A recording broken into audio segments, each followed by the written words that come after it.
we head to Ghana, where its sovereign dollar-denominated bonds rallied by as much as 1.8 cents early on Monday, according to TradeWeb data, ahead of the government's medium-term budget review presentation to Parliament.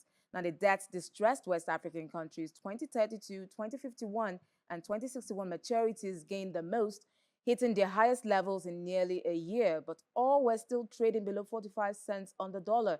Remember, in December, Ghana defaulted on most of its external debt, and it's currently restructuring both domestic and overseas debt as a condition of a $3 billion rescue loan from the International Monetary Fund. Now, still in Ghana, the Bank of Ghana has been able to build $1 billion in reserves, mainly coming from its gold purchase program and settlement of short-term liabilities in the first half of the year. Consequently, we've seen the country's gross international reserves improve to $2.35 billion.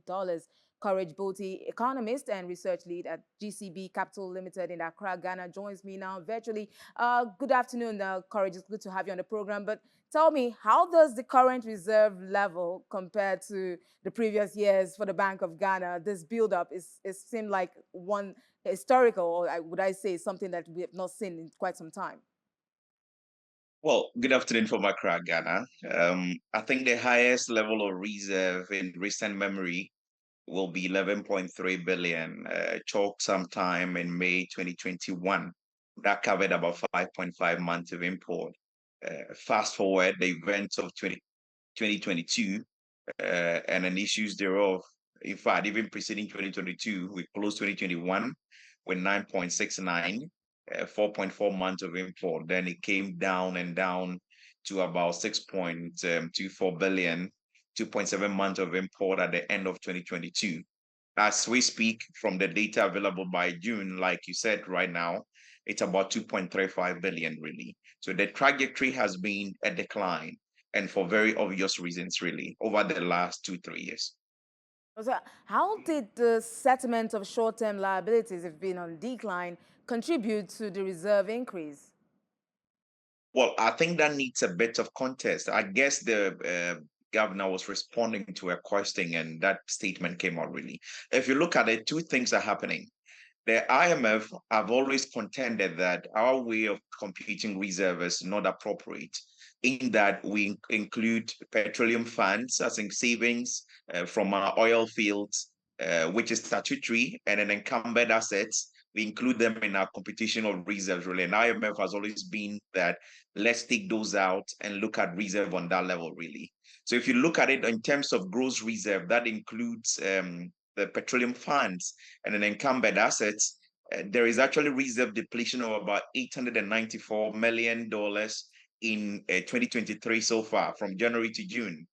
But the Bank of Ghana, for the first time under a program, have decided to report what the IMF requires also. So the second line talks about reserves excluding the encumbered assets and petroleum funds. And that is at, I think, 2.35 billion as of June. That is increasing from 1.44 billion in December to about 2.35.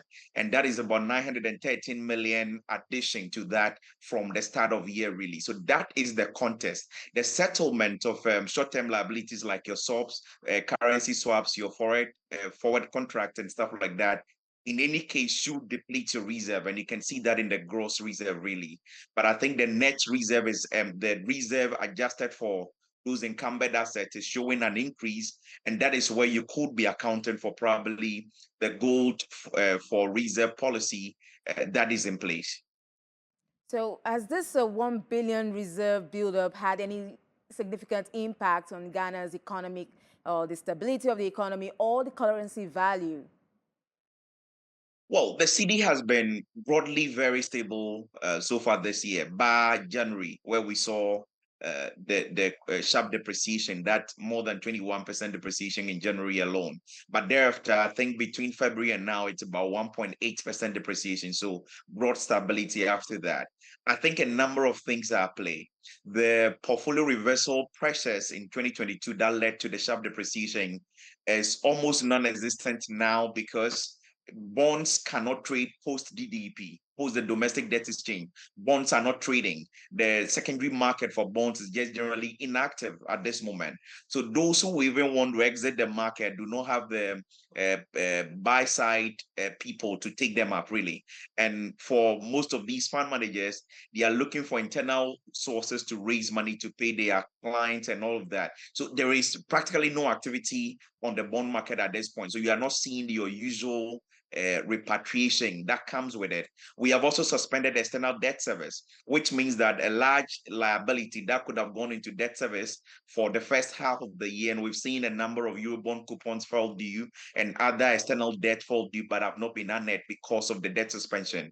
So that interest savings, or otherwise which should have gone into debt service, is actually adding up to the improvements you are seeing in the reserve, in addition to whatever gains you may be making from the gold for oil policy. So in any case, these suspensions and delayed activity on the market is actually building up some pressure in the future once these things are cleared, really. So the picture is not one to be so excited about at this moment, because the gains, the surplus on the current account, the gains in reserve as we are seeing it, are more or less artificial, driven by the market scenarios at this time, and those will change over time, and then the realities will head us really. So I'm not sure there is so much to celebrate at this point in time.